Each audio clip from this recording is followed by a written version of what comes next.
ಆದ್ಯ ನ್ಯೂಸ್ನ ಸಮಸ್ತ ವೀಕ್ಷಕರಿಗೂ ಸ್ವಾಗತ. ಚನ್ನಗಿರಿ ತಾಲೂಕಿನ ಐತಿಹಾಸಿಕ ದೇಗುಲವಾದ ಶ್ರೀ ಉಡಗಿರಿ ಲಕ್ಷ್ಮೀ ರಂಗನಾಥ ಸ್ವಾಮಿ ದೇಗುಲದ ಬ್ರಹ್ಮರಥೋತ್ಸವ ಬುಧವಾರ ಭಕ್ತಾದಿಗಳ ಸಮ್ಮುಖದಲ್ಲಿ ವಿವಿಧ ಪೂಜಾ ಕಾರ್ಯಗಳೊಂದಿಗೆ ಅದ್ದೂರಿಯಾಗಿ ಜರುಗಿತು.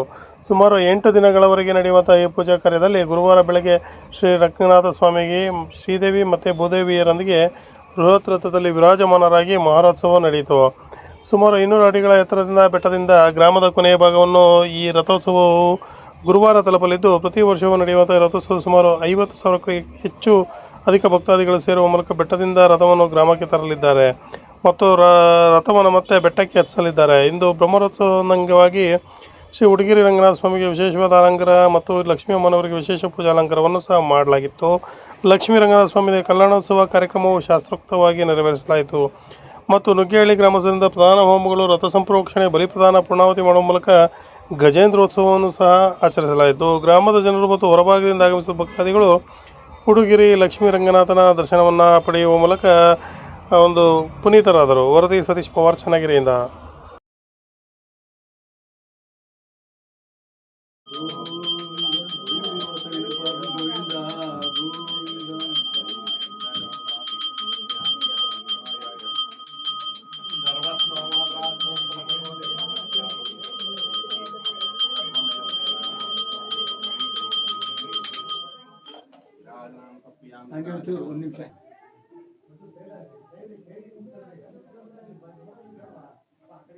ದಿವಸದಲ್ಲಿ ಶ್ರೀ ಉಡುಮಾರಡಿ ಲಕ್ಷ್ಮೀ ರಂಗನಾಥ ಸ್ವಾಮಿ ದೇವಸ್ಥಾನದ ಇತಿಹಾಸದ ಪ್ರಯುಕ್ತವಾಗಿ ನಡ್ಕೊಂಡ್ಬಂದಿರುವಂತಹ ಪದ್ಧತಿ ಪ್ರಕಾರ ಈ ಒಂದು ಬ್ರಹ್ಮ ರಥೋತ್ಸವ ಅಂತೇಳಿ ಇವತ್ತು ನಾವು ಬ್ರಹ್ಮ ರಥೋತ್ಸವವನ್ನು ಆಚರಣೆ ಮಾಡ್ತಾ ಇದ್ದೇವೆ.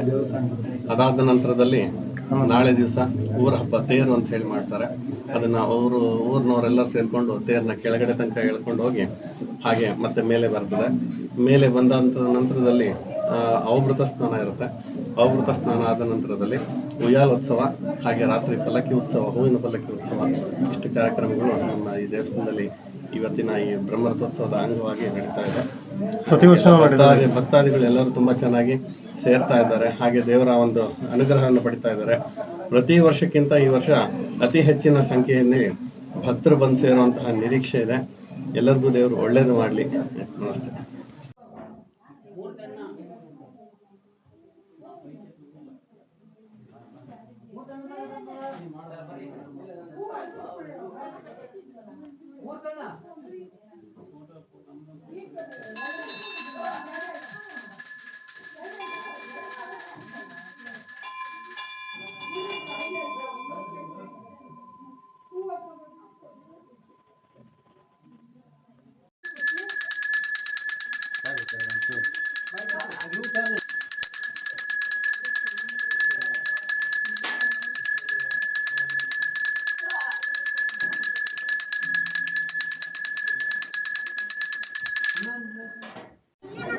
ಸರಿ, ಜಾತ್ರಾ ಮಹೋತ್ಸವದ ಬಗ್ಗೆ ಏನು ಹೇಳ್ತೀರಾ ಅಂತೇಳಿ. ತಾವು ಸಹ ಒಬ್ಬ ಗುತ್ತಿಗೆದಾರರಿದ್ದೀರಾ, ಹೊರ ರಾಜ್ಯದಲ್ಲಿ ಕಾರ್ಯನಿರ್ವಹಿಸ್ತಾ ಇದ್ದೀರಾ. ಗ್ರಾಮದ ಒಂದು ಹಬ್ಬಕ್ಕೆ ಆಗಮಿಸಿದರೆ ಇಡೀ ಕುಟುಂಬದ ಪರಿವಾರ ಸಮೇತವಾಗಿ. ಹೇಗೆ ಅನ್ನಿಸ್ತಾ ಇದೆ ಸರ್ ಇದು ದೇವರಹಳ್ಳಿ ಕ್ಷೇತ್ರ ಅಂದರೆ ಇದು ತುಂಬ ಸುಪ್ರಸಿದ್ಧ ಕ್ಷೇತ್ರ ಆಗಿ ಹೊರಹೊಮ್ಮುತ್ತಾ ಇದೆ. ಅದೇ ರೀತಿ ಪ್ರತಿ ವರ್ಷ ಬೆಂಗಳೂರು ಕರಗದ ಜೊತೆಗೆ ಆಗ್ತಾಯಿತ್ತು. ಹುಣ್ಣಿಮೆ ಚಿತ್ತ ನಕ್ಷತ್ರದಲ್ಲಿ ಆಗುತ್ತೆ ಇದು ಜಾತ್ರೆ. ನಿನ್ನೆ 1ನೇ ತಾರೀಕು ಬೆಳಗಿನ ಜಾವ ಮೊದಲಿಂಗತಿಯಾಗಿ ಊರೊಳಗಿಂದ ಒಂದು ನಮ್ಮ ನಾಯಕರ ಮನೆಯಿಂದ ಮೇಲೆ ಬರುತ್ತೆ. ಅಲ್ಲಿಂದ ಬಂದು ಮೊದಲಿಂಗತಿಯಾಗಿ ರಾತ್ರಿ ಕೂರುತ್ತೆ. ರಾತ್ರಿ ಕುಂತಾದ್ಮೇಲೆ ಬೆಳಗಿನ ಜಾವ ಲಗ್ನವನ್ನು ಮಾಡ್ತಾರೆ. ಮದುವೆ ರೀತಿಯಲ್ಲಿ ಮಾಡಿ ಕಲ್ಯಾಣೋತ್ಸವ ಆಗುತ್ತೆ. ಕಲ್ಯಾಣೋತ್ಸವ ಆದಮೇಲೆ ಬ್ರಹ್ಮರಥೋತ್ಸವ ಅಂತೇಳಿ ರಥೋದ ಮೇಲೆ ಇವತ್ತು ಪ್ರತಿಷ್ಠಾಪನೆ ಆಗುತ್ತೆ. ಇವತ್ತು ಪ್ರತಿಷ್ಠಾಪನೆ ಆಗಿ ಸಾಂಕೇತಿಕವಾಗಿ ರಥವನ್ನು ನಾವು ಇವತ್ತು ಎಳಿತೀವಿ. ಯಾಕಂದರೆ ತುಂಬ ಟೈಮ್ ಆಗಿರುತ್ತೆ. ಮುಹೂರ್ತದ ಪ್ರಕಾರ ಮಧ್ಯಾಹ್ನ ಆಗಿರುತ್ತೆ. ಮಧ್ಯಾಹ್ನ ರಥ ಕೆಳಗೆ ಹೋಗಿ ಬರೋದಿಲ್ಲ ಅನ್ನೋ ಒಂದು ಉದ್ದೇಶದಿಂದ ಸಾಂಕೇತಿಕವಾಗಿ ಇಲ್ಲಿ ರಥೋತ್ಸವ ಮಾಡ್ತೀವಿ. ತಿರ್ಗಾ ದಿನ ಬೆಳಗಿನ ಜಾವ ರಥ ಗುಡ್ಡದ ಮೇಲೆ ಇರೋದ್ರಿಂದ 200 ಅಡಿಗಿಂತ ಎತ್ತರವಾಗಿರೋದ್ರಿಂದ ಈ ರಥವನ್ನು ಬೆಳಗ್ಗಿನ ಜಾವ ಎಳಲಿಕ್ಕೆ ಅನುಕೂಲ ಆಗೋ ದೃಷ್ಟಿಯಿಂದ ನಾವು ಬೆಳಗಿನ ಜಾವ ಅಂತೇಳಿ ಆವಾಗಿಂದಲೂ ಪೂರ್ವಜರು ಮಾಡ್ಕೊಂಡು ಬಂದಂಥ ಪದ್ಧತಿ, ಅದೇ ಪದ್ಧತಿನೂ ಇವತ್ತಿನವರೆಗೂ ನಡೀತಾ ಇದೆ. ಇವತ್ತು ಬ್ರಹ್ಮರಥ ಆಗುತ್ತೆ, ನಾಳೆ ರಥೋತ್ಸವ. ಊರಿನ ರಥಬೀದಿಯಲ್ಲಿ ಹೋಗಿ ವಾಪಸ್ ಬರುತ್ತೆ. ಅದಾದಮೇಲೆ ಓಕಳಿ ಕಾರ್ಯಕ್ರಮ ಮತ್ತು ಉಯ್ಯಾಲೆ, ಈ ಥರ ಕಾರ್ಯಕ್ರಮಗಳೆಲ್ಲ ನಡೆದು ಈ ಈ ಹಬ್ಬವನ್ನು ಮುಗಿಸ್ತೀವಿ. ಸರ್, ರಥೋತ್ಸವದಲ್ಲಿ ಅಂದಾಜು ಎಷ್ಟು ಜನ ಭಾಗವಹಿಸ್ತಾರೆ ಅಂತ ಹೇಳಿ? ನಮಗೆ ಸುಮಾರು ಇವತ್ತಿನ ಅಂದಾಜು ಪ್ರಕಾರ ಒಂದು 50,000 ಜನದ ಮೇಲೆ ಅಲ್ಲೇ ಭಾಗವಹಿಸ್ತಾರೆ. ಮೇಲೆ 200 ಅಡಿ ಮೇಲಿಂದ ಕೆಳಗಡೆ 200 ಅಡಿ ಮೇಲಿಂದ ಕೆಳಗಡೆ ಹೋಗಿ ಮತ್ತೆ ಮೇಲೆ ಹೋಗಿ ಬರುತ್ತೆ. ಅಷ್ಟು ಭಕ್ತಾದಿಗಳು ಸೇರಿ ರಥನ ಎಳಿತಾರೆ. ರಥನ ಎಳಿತೀವಿ. ಇದು ಎತ್ತರವಾದ ಪ್ರದೇಶದಿಂದ ಕೆಳಗೋಗಿ ಬರೋಂಥ ಇದು ಏಕೈಕ ದೇವಸ್ಥಾನ ಅಂತ ಹೇಳಿದ್ರೆ ಇದು ದೇವರಹಳ್ಳಿ ಕ್ಷೇತ್ರದಲ್ಲಿ ಮಾತ್ರ ನಡೆಯುತ್ತದೆ. ಇನ್ನು ಬಾಕಿ ಎಲ್ಲ ಕಡೆಗೂ ಸಮನಾಥ ಜಾಗದಲ್ಲಿ ರಥೋತ್ಸವಗಳಾಗ್ತವೆ. ಆದರೆ ಇದು ವಿಶೇಷವಾಗಿ ರಥ ಎಷ್ಟು ವರ್ಷದ್ದು ಇರ್ಬೋದು ಸರ್?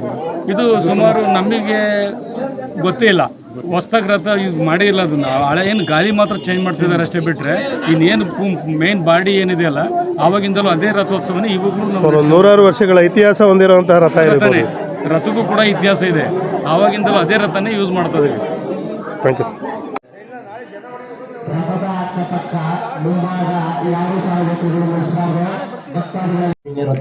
ನಮ್ಮ ಹೆಸರು ಮಲ್ಲಪ್ಪ ಅಂತ.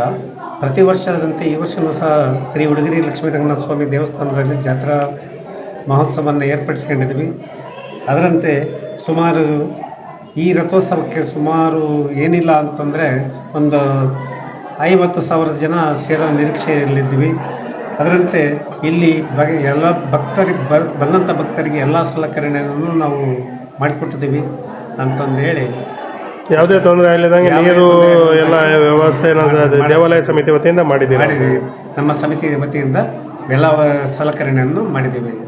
ಹೇಗಿರುತ್ತೆ ರಥೋತ್ಸವ ಅಂತೇಳಿ? ಇಲ್ಲಿಂದ ಕೆಳಗೆ ಹೋಗುತ್ತಲ್ಲ, ಮಂಡಕ್ಕಿ ಅದನ್ನ ಹಾಕ್ತಾರ, ಹೆಂಗೆ ಬಾಳೆಹಣ್ಣು ಮೆಣಸಿನ ಭಕ್ತಾದಿಗಳು ದೇವ ಕರ್ನಾಟಕದಲ್ಲಿ ಏನಪ್ಪ ಅಂತಂದರೆ ಬೆಟ್ಟದಿಂದ ಕೆಳಗಿಳಿಯೋದು ಒಂದು ಎಲ್ಲೂ ಇಲ್ಲ ಕರ್ನಾಟಕದಲ್ಲಿ. ಇಲ್ಲಿ ಬೆಟ್ಟದಿಂದ ಸುಮಾರು 1 ಕಿಲೋಮೀಟರ್ ದೂರ ಇಳಿದು ಮತ್ತೆ ಬೆಟ್ಟ ಹತ್ತುತ್ತೆ. ಆವಾಗ ಭಕ್ತರು ಮೆಣಸು ಮಂಡಕ್ಕಿ ಉಗ್ಗಿ ಅವರ ಕಷ್ಟಗಳನ್ನು ಈಡೇರಿಸೋದಕ್ಕೆ ಇದನ್ನು ಒಂದು ದೇವರಲ್ಲಿ ಪ್ರಾರ್ಥನೆ ಮಾಡಿ ಕಳ್ತಾರೆ. ಅದು ಥರ ವಾಡಿಕೆ ಇದೆ. ಸರ್, ಈಗ ದೇವರಹಳ್ಳಿ ಒಂದು ಐತಿಹಾಸಿಕ ಮಹಾಕ್ಷೇತ್ರವಾಗಿದೆ. ಪ್ರತಿ ವರ್ಷವೂ ಸಹ ಜಾತ್ರೆ ಅದ್ದೂರಿಯಾಗಿ ನಡೀತದೆ. ಈ ವರ್ಷದ ಜಾತ್ರೆ ವಿಶೇಷ ಏನಿದೆ ಅಂತ ಹೇಳಿ?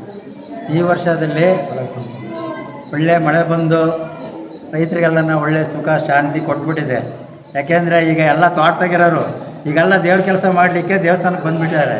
ಯಾಕೆ ತೋಟ ಸೊಂಪಿರೋದ್ರಿಂದ ರೈತರಿಗೆ ಖುಷಿಯಾಗಿ ಸ್ವಾಮಿ ಕೆಲಸ ಮಾಡಲಿಕ್ಕೆ ತುಂಬ ಇಂಟ್ರೆಸ್ಟ್ ಪಟ್ಟು ಎಲ್ಲರೂ ಸಹಕಾರ ಕೊಟ್ಟು ಯಾವುದೇ ವಿಘ್ನ ಇಲ್ಲದ ರೀತಿಯಲ್ಲಿ ಸ್ವಾಮಿ ಕಾರ್ಯಗಳನ್ನು ತಪ್ಪದೇ ಮಾಡ್ತಾಯಿದ್ದಾರೆ. ಅದಕ್ಕೆ ಎಲ್ಲರ ಸಹಕಾರವೂ ಇದೆ. ಆಮೇಲೆ ಪ್ರಮುಖರು ಎಲ್ಲರೂ ಹೇಳಿದ ರೀತಿಯಲ್ಲಿ ನಡ್ಕೊಂಡು, ಆಮೇಲೆ ನಮ್ಮ ಆಗಮಿಕರು ಹೇಗೆ ಹೇಳ್ತಾರೋ ಅವರು ಸಮಯಕ್ಕೆ ಸರಿಯಾಗಿ ಎಲ್ಲರನ್ನು ಒದಗಿಸಿ ಕಾರ್ಯವನ್ನು ಸ್ವಾಮಿ ಕಾರ್ಯದಲ್ಲಿ ಯಾವುದೂ ವಿಘ್ನ ಆಗದ ರೀತಿಯಲ್ಲಿ ಸುಲಲಿತವಾಗಿ ನಡೆಯಲಿಕ್ಕೆ ಎಲ್ಲ ಭಕ್ತಾದಿಗಳು, ದೇವರಹಳ್ಳಿ ಗ್ರಾಮಸ್ಥರೇ ಅಲ್ಲ, ಸುತ್ತಮುತ್ತಲಿನ ಎಲ್ಲ ಭಕ್ತಾದಿಗಳು ಸಹಕಾರವನ್ನು ಕೊಟ್ಟಿದ್ದಾರೆ. ಎಲ್ಲರಿಗೂ ಧನ್ಯವಾದಗಳನ್ನು ಈ ಮೂಲಕ ದೇವರಹಳ್ಳಿ ಗ್ರಾಮಸ್ಥರ ಪರವಾಗಿ ಹೇಳ್ತಾ ಇದ್ದೀವಿ. ದೇವರಹಳ್ಳಿ ಗ್ರಾಮಸ್ಥರು ಎಲ್ಲರೂ ಸ್ವಯಂ ಪ್ರೇರಿತವಾಗಿ ಬಂದು ಈ ದೇವಾಲಯದ ಕಾರ್ಯಕ್ರಮದಲ್ಲಿ ಭಾಗವಹಿಸ್ತಾರೆ. ಪ್ರತಿ ಒಂದು ಮನೆಯಲ್ಲೂ ಸ್ವಾಮಿಯ ಕಾರ್ಯದಲ್ಲಿ ಭಾಗಿಯಾಗಿ ಸ್ವಯಂ ಪ್ರೇರಿತವಾಗಿ ಯಾರೂ ಕರೀದಲೆ, ಇಲ್ಲಿ ಯಾರೂ ಕರೆಯಲ್ಲ, ಅವರೇ ಸ್ವಂತವಾಗಿ ಬಂದು ಸ್ವಾಮಿ ಕಾರ್ಯದಲ್ಲಿ ಭಾಗವಹಿಸಿ ಸ್ವಾಮಿ ಕೃಪೆಗೆ ಶ್ರೀ ಮಹಾಲಕ್ಷ್ಮಿ ಆಶೀರ್ವಾದಕ್ಕೆ ಕೃಪಾಪಾತ್ರರಾಗಿದ್ದಾರೆ. ಇದರಲ್ಲಿ ಯಾವ ಅನುಮಾನದ ಮಾತು ಇಲ್ಲ. ಓಕೆ.